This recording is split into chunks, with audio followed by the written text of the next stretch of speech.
मदरसा के छात्रों ने विभिन्न मांगों को लेकर एक बार फिर सड़क जाम कर दिया। हालांकि इस बार सड़क मरम्मत के लिए नहीं बल्कि मदरसे के विभिन्न समस्याओं के समाधान के लिए बुधवार सुबह स्कूल के छात्र प्रधानाध्यापक से प्रार्थना पत्र लिखकर रोड ब्लॉक पर बैठ गए।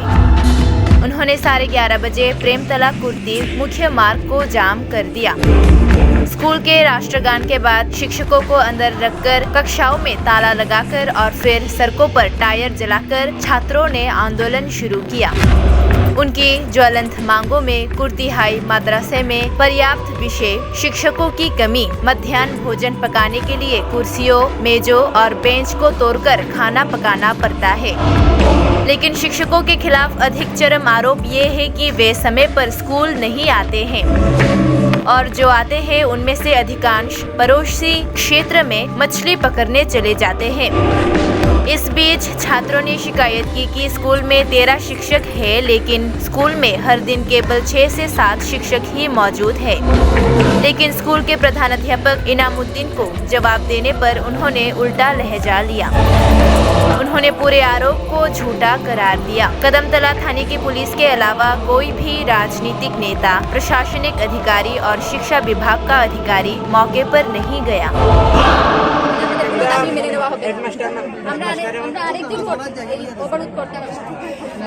এটা বলা হয় যে আমরা মাদ্রাসার ছাত্র বলে আমাদের কোনো দাবি মেনে নেওয়া হবে না।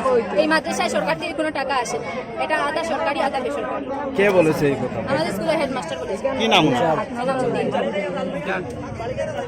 উনি বলেছেন শোনা হয় না। কতজন শিক্ষক রয়েছেন তোমাদের? আমাদের সব আমরা যদি অবরোধ করি আমাদের সব টিচার তুলে নিয়ে যাওয়া। কতজন শিক্ষক শিক্ষিকা রয়েছেন? 13-14 জন হবে স্টাফ। স্টুডেন্ট সংখ্যা কত? 400-500।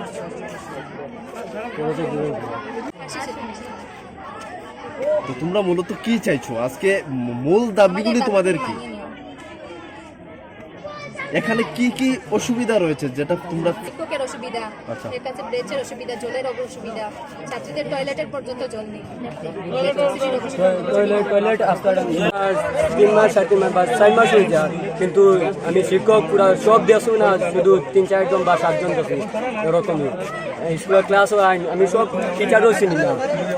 কতজন শিক্ষক রয়েছেন? এবং আজকে এসেছেন 7 জন। টোটাল কতজন রয়েছে? টোটাল কতজন আমি নিজেও বলতে পারবো না। আমাদের এলাকার কয়েকজনকে আপনারা জিজ্ঞাসা করুন।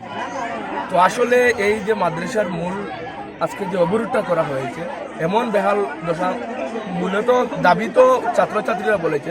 আমি 2-4টা পয়েন্টের কথা বলছি। ওরা যে রাস্তা অবরোধ করতে যে ফায়ার জ্বালিয়ে আগুন ধরিয়েছে, সেখানে দেখতে আপনারা দেখেন যে লাকড়ি জ্বালানো হচ্ছে। সেই লাকড়িগুলো স্কুলে ব্রেঞ্চ। তো যে এই স্কুলে যে খিচুড়ি রান্না করা হয়, এই খিচুড়ি রান্না করা হচ্ছে এই স্কুলের ব্রেঞ্চ দিয়ে। কিন্তু ছাত্রছাত্রীরা যারা লাকড়ি নিয়ে যায় ওনাদেরকে জিজ্ঞেস করেন কেন আপনারা এই লাকড়িগুলো নিয়ে যান, ওনারা বলেন না আমাদের স্কুলে লাকড়ি আসেনি। আবার ওনাদেরকে প্রশ্ন করেন আমরা তো শুনেছি বিগত দিন টাকা এসেছে, তাহলে টাকা কোথায়? আপনারা সেই টাকা দিয়ে রান্না করুন, ব্রেঞ্চ দিয়ে কেন? আমাদের এমনিতেই তো ব্রেঞ্চ নেই, বসার জায়গা নেই। তারপরে প্রধান শিক্ষকের কাছে যান ওনারা, প্রধান শিক্ষক বলেন এটা তো আমি জানিনি, এই স্কুল হচ্ছে বেসরকারি বলে। ওটাই হচ্ছে ওনাদের দাবি। আচ্ছা, এখানে কত শিক্ষকদের ভূমিকা আমার জানা মতো সেইখানে 14 জন শিক্ষক আছেন, কিন্তু আজকে সেখানে উপস্থিত আছেন 8 জন না 9 জন, 7 জন। তাহলে বাকি ওরা অনুপস্থিত। তারপরে যে স্কুলে যে পেয়ার হয়, সেই পেয়ারের টাইমে কোনো মাস্টাররা থাকেননি। পেয়ারের পরে আসেন, তারপরে একজন এসে উপস্থিত দিয়ে আবার চলে যায় মাছ মারতে, জাল নিয়ে ওদিকে কোনো ক্লাস হয়নি। মাস্টার মশাইরা কি নাম ওনার? কি নাম বলে তো কয়েকজন মাস্টার আসে। আজকে মনে করেন 4-5 জন আছেন, কালকে ওরা আসছেন না। টোটালি তো 14 জন, ওরার মধ্যে রোটেশন হচ্ছে, মানে রোটেশনে ওরা মাছ মারতে চলে যান।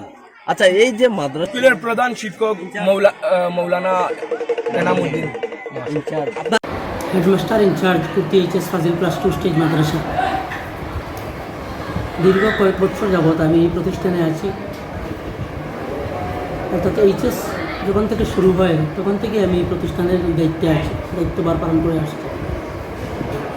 বর্তমানে আমাদের মাদ্রাসার ক্লাস 11 and 12-এর জন্য যে সাবজেক্ট টিচারের প্রয়োজন, সেখানে পর্যাপ্ত পরিমাণে সাবজেক্ট টিচার নেই।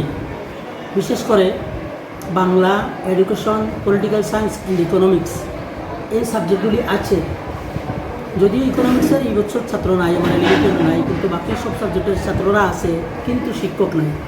এখানে ইংলিশের একজন, হিস্ট্রির একজন, আর আমি নিজে অ্যারাবিক সাবজেক্টের দুজন আছি।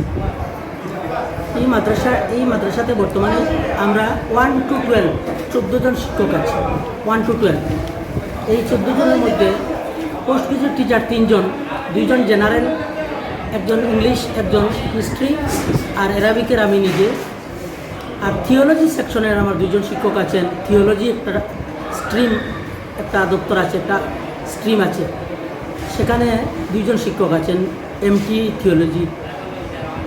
আর গ্র্যাজুয়েট টিচার আছেন মাত্র 4 জন, একজন পিউর সায়েন্স, একজন বায়োসায়েন্স, 2 জন জেনারেল আর্টসের। আর বাকি সবাই 14 জনের মধ্যে বাকি সবাই প্রাইমারি সেকশনের শিক্ষক।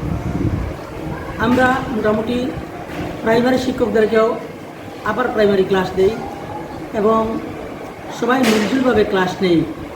গতকাল আমার মাদ্রাসার ক্লাস 11-12 ছাত্রছাত্রীরা আমাকে to the district education officer Dharmanagar north Tripura নামে একটা প্রেয়ার করেছে, যে subject prayer for providing subject teachers for Bengali education and political science. এই প্রেয়ার পর ডিস্ট্রিক্ট এডুকেশন অফিসার স্যারের উদ্দেশ্যে আমি রওনা দিই, কিন্তু দুর্ভাগ্যবশত কালকের আবহাওয়া অত্যন্ত খারাপ ছিল। রাস্তায় আমাকে একবার পুরোপুরিভাবে বিদায় করে দিয়েছে, তাই সেখানে যেতে পারিনি। তো আজ ভাবছি হয়তো স্কুল শেষে চলে যাব। তো ডিস্ট্রিক্ট ডিও স্যারের সাথে আমার ফোনে যোগাযোগ হয়, উনি বলছেন আমি আগরতলা মিটিংয়ে আছি।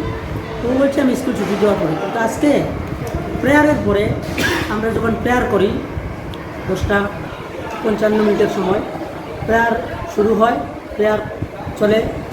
প্রেয়ারের পরে আমি কিছু আলোচনা করি, ছাত্রদের পরিষ্কার পরিচ্ছন্নতা, নিয়মিত আসা যাওয়া ইত্যাদির ব্যাপারে প্রায় 10 মিনিট আলোচনা করেছি। এরপরে আসছি স্টাফ রুমে সব শিক্ষকদেরকে নিয়ে। তো আমাদের পিছনে ছাত্ররা আসছে। হঠাৎ করে আমাদেরকে তারা দরজা লক করে দিয়ে তারা আন্দোলন শুরু করে দিল। এই আমরা এখনও বন্দী অবস্থায় আছি।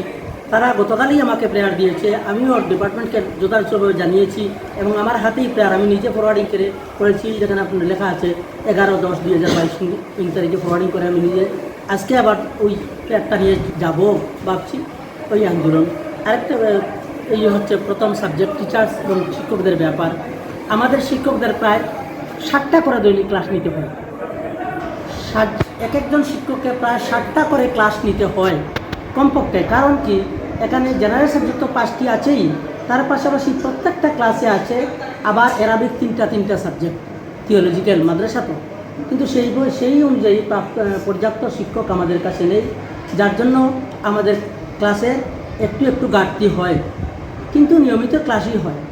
আরেকটা বিষয় আপনারা বলছেন যে তারা দাবি করেছে যে আমাদের মাদ্রাসার বেঞ্চ টেঞ্চ নিয়ে মিড ডে মিলের রান্না হয়। এটা আমি কোনোদিন জানি না, আমি কোনোদিন দেখিও নি, বা আমার কোনো শিক্ষকও জানি না দেখেছেন কিনা, আমাকে কোনোদিন কেউ রিপোর্টও করেনি, আমার চোখেও পড়ে নাই। আমি দেখছি এখানে অর্গানাইজার সে নিজে লাকড়ি আনে, সে লাকড়ি ক্রয় করে এনে বাজার থেকে এনে দেয় এবং মিড ডে মিলের যারা রান্না করে তারা রান্না করছে। আপনারা রান্না যারা করে তাদেরকে জিজ্ঞেস করেন তারা লাকড়িটা কোত্থেকে জ্বালায়, বা তাদের ছিল আপনারা দেখতে পারেন সেখানে আছে কিনা। এটা জানি না, এটা আমার কাছে জানার বিষয় নয়, এটা আমার জানা নেই এই সমস্ত বিষয়। তৃতীয়ত যে বিষয়টি আপনি বলছেন যে ক্লাসে শিক্ষকরা